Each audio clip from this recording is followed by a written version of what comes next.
Good afternoon everyone, welcome back to our channel after a couple of weeks away. We've ferociously working on bathrooms and the other bits and bobs. I finally got round to removing the drive shafts, or the drive shaft at the moment, away from the 205. So you might recall in the last episode that with the excuse me, with the drive shaft torqued down, they were still playing the wheel. So yeah, it wasn't very good. So I've taken it off just now, and I've compared it to the original. There's nothing wrong with the original. I just thought, well, everything was off, everything else was going to be replaced and new. I thought might as well put two new drive shafts on and keep the old ones as spare, with a view to replacing the inner CV gator on the driver's side drive shaft, which I've now done. So yeah, no issues with those, no knocks, no bangs, happy days really. But I just thought renew everything whilst I was doing it. But anyway, it all turned into a pain in the backside. Fortunately, I hadn't fully filled the gearbox in, so draining it was fairly easy with around about half a litre-ish of oil. So yeah, no great hardship. So I have discovered, although there's two main differences. There's a difference on the angle on the taper, but only very slightly, very slightly. But the biggest difference between both is the difference from the flat face to the start of the taper. So this one is 7mm, around about 7mm, near enough really, and this one here, you can actually see that it's a bit deeper, is at 8mm.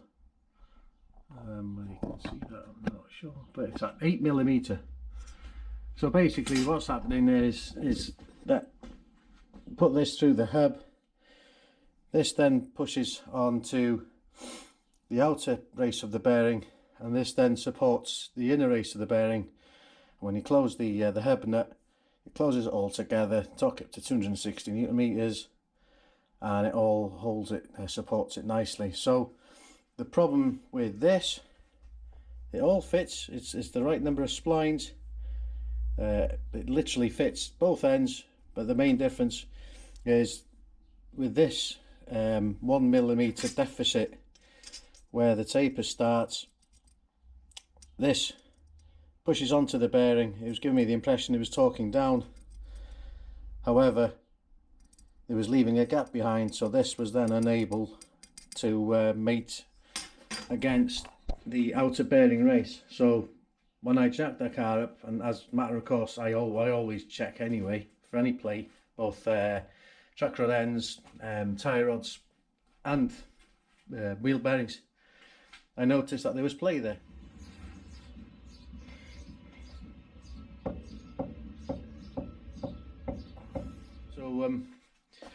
So yeah, not good. So I'm going to get these sent back, and I've left feedback already on Facebook for them because I offered them up to the hubs at the time. If a mate of mine said be careful when you're buying replacement ones, and he mentioned that this issue caused premature bearing failures, but I checked them on the bench with the hub in place, and of course the only thing I couldn't do at that point was torque it down. So it looked like it was all fitting properly, even having put some grease down to check. So yeah, not great really. So I'm gonna have to approach the company and explain to them. I've got the video and I'll have the evidence to back it up with this video, to explain to them that they're the problem. So they were saying that they fitted 1.9 GTIs from 1983 to 92, I think, or 94 even possibly, and of course they don't. I believe the SKS drive shafts are the same, have the same issues with the taper. So yeah, back to the drawing board. I will look for another pair of drive shafts. They'll probably end up being genuine ones, because I don't want to be sending things back, and it's not going to be cheap to send these drive shafts back, but I'd rather lose a bit of postage money than the total amount for both shafts.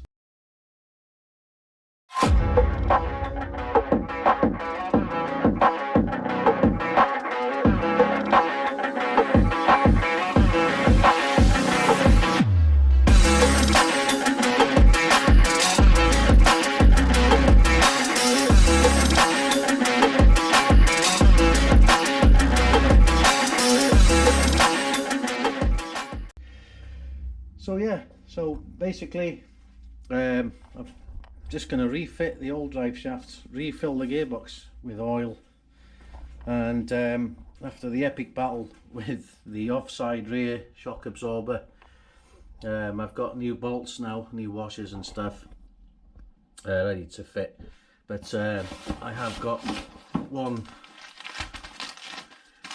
of the rear offside shock absorber to tighten down, and I've got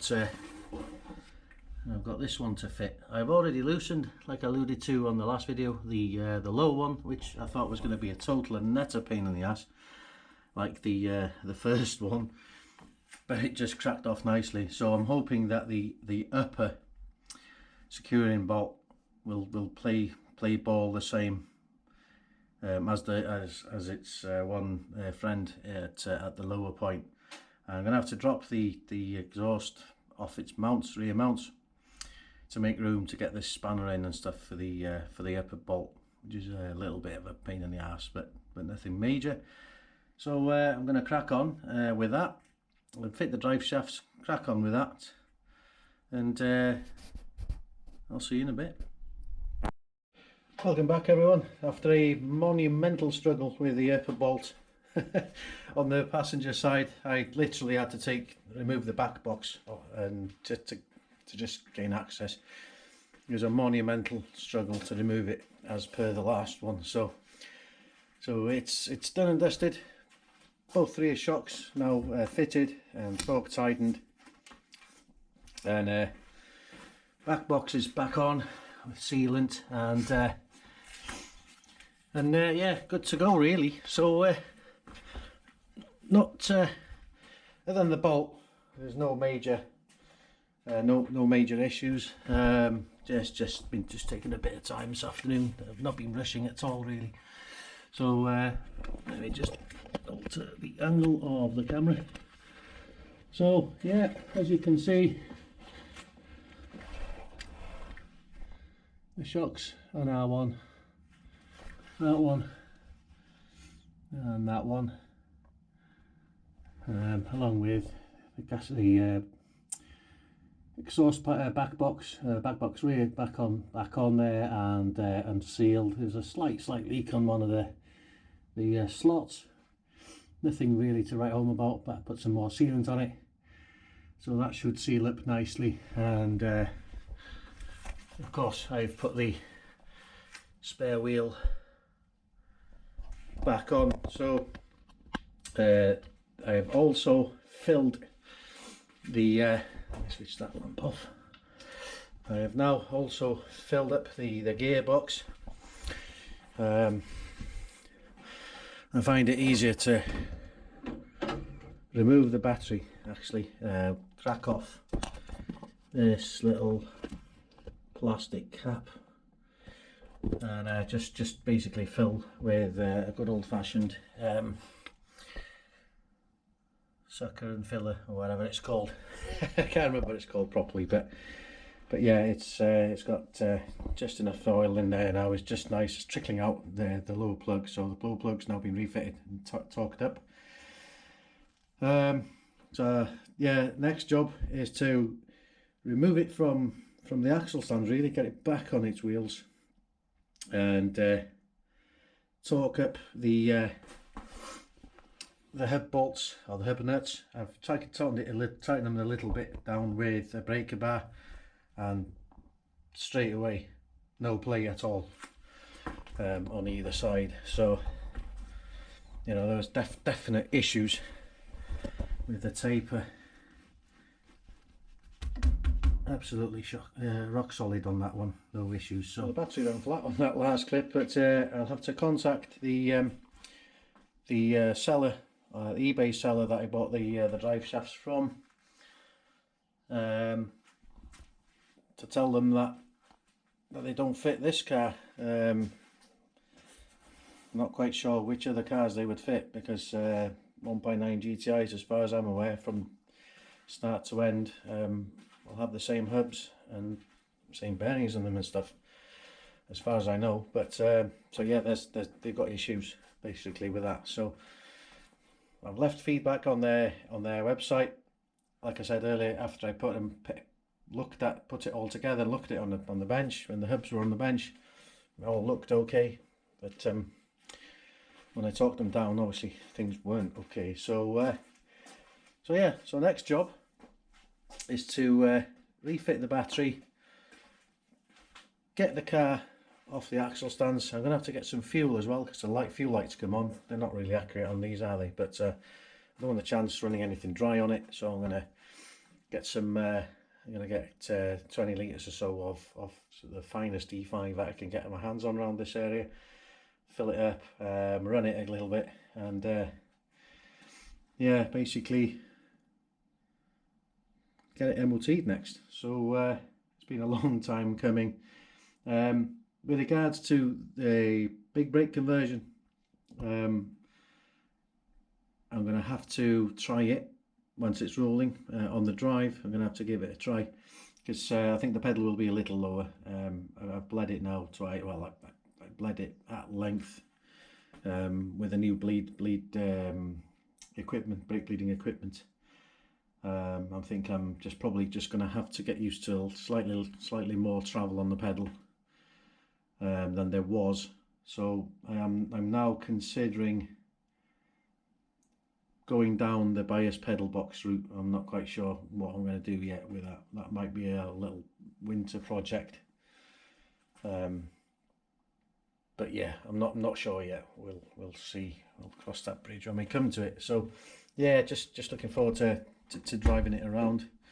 I mean, half the summer's gone. You know, we've had some really good weather the last 3 or 4 weeks. But yeah, I'm gonna have to take that fill gearbox with oil reminder away. But yeah, can't wait to get behind the steering wheel of this once again and get some miles in on it, and hopefully everything being well, possibly get it to Persia Festival. But we'll have to see how it goes on that one. So yeah, that's it. So in a minute we'll get it back on its wheels and put the battery on. So I'll see you in a bit. Good afternoon, everyone, and welcome back to the channel. So the car is now back on its wheels. I've moved it around a bit, and the pedal seems slightly better than it was before I did the second and third bleeds. I've re-bled all the brakes just before I put all the wheels back on, just to be completely sure that there was just absolutely no wear at all in anything. So yeah, the pedal seems pretty good actually. So we're going to go and we'll see how it goes. If I'm not happy, I will install a pedal box into the car. So great news in that respect. I'm pretty happy with it. So yeah, no problems to report. I fitted the battery in the car, started straight away on the button. Yeah, all good really. I did a leak check on the back box, because of course I had to remove that to fight off the upper shock absorber mounting bolt. Yeah, no leaks at all. So it's all the levels are checked, the pressures are all good, everything is in really good order. So the only other issue I had left to sort out was the drive shafts issue, or the new drive shafts. So I contacted the company whom I bought them from on eBay. Is a British company, a company called Parts in Motion. Bought it from them on their eBay shop. I called them, left them a message. They called me back within the hour, and spoke to one of their operatives on the phone, and really good, really good. So pretty much a minute or two after our conversation, and with me explaining what was going on, they accepted that there was an issue there, and well, they had no choice really. But yeah, there was an issue there, and that they would action a returns form. So I filled a form in, and then they will be in touch to arrange for collection at no cost to me, which is pretty impressive actually. So yeah, that's in hand now, hoping to get a refund on that. I'm disappointed. I'd have rather hung on and been able to use the new drive shafts rather than, you know, having to put the old ones back on. There was nothing wrong with them, but it's always nice to have nice shiny new things on there. But I'll have to look somewhere else for a pair of drive shafts. I think I'm going to have to go genuine replacement-ish items. Whether they're available still, I'm not quite sure, but if they are, they'll probably be £100 plus each, I would think. But that's another issue for another day. So yeah, it's pretty good. So yeah, everything's pretty is ready for MOT, the car. So I was eager to today to try the brakes out just on the drive backwards and forwards. Of course, no tax, MOT or insurance at the minute. Yeah, no issues. Really chuffed with it. So yeah, just got to bed the brakes in on the way to the MOT centre. Hopefully they'll be bedded in properly, or enough for it to pass MOT on the front end. The back end is all settled and nothing's changed there. So yeah, so I'm going to end this episode here. It's been pretty progressive, productive even. And yeah, here we are on the cusp of hitting the road, taking it for its MOT, and putting a few miles in on it with a new brake and suspension setup. So yeah, I'm pretty keen to just see how the car feels actually. So so it should be a little bit better. The camber wise, it's set at 1 degree now on the adjustable top mount. Of course, I've got the 309 bottom arms on there, so it's round about similar to where it was, or thereabouts. The suspension I've dropped again, still a little, possibly just a little bit high, but not as high as it was. It was in like 4x4 mode in the last episode, so it's really pretty high. But it's not too far off with the rear suspension at the minute. So yeah, the next sizable task with this car will be to possibly fit a bias pedal box and get the rear axle fully refurbished. It looks like nothing's been done to it for a long time. It's a 309 GTI axle, so I'm hoping that it won't be destroyed, so I can hang on to it for the track width. Failing that, I'll have to do something else and then get some spacers fitted to get the track back to what it should be. So yeah, but that's this winter's work. So yeah, all being well, it's just getting there to what I really wanted for a long time. So happy day. So right, so yeah, I'm going to end this episode here. I will catch you again in the next episode. I won't be filming this weekend. The next lot of filming will be when I take the car and we're going to hit the road and get it in and MOT'd, hopefully without issues. So I'll catch you in the next episode. Stay safe everyone, take care, see you soon.